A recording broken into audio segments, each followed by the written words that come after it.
અમરેલી જિલ્લાના જાફરાબાદ તાલુકા કક્ષાએ વોલીબોલ અને યોગા સ્પર્ધાનું આયોજન કરવામાં આવ્યું છે.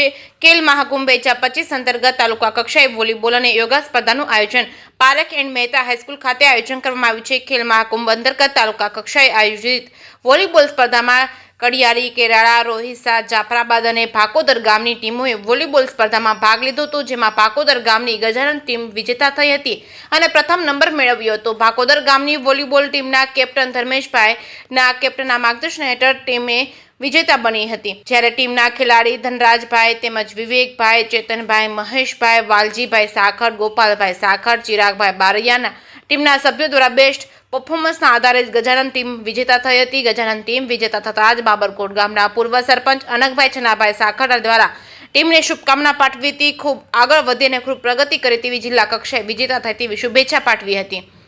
જેકેએસની ગુજરાતી સાથે કાળુ શાકરનો જાફરાબાદ. ખેલ મહાકુંભ અંતર્ગત તાલુકા કક્ષાએ વોલીબોલ ટુર્નામેન્ટનું આયોજન કરવામાં આવેલ, જેમાં ભાકોદર ગામની ગજાનન ટીમ વિજેતા થયેલ અને પ્રથમ નંબર મેળવેલ.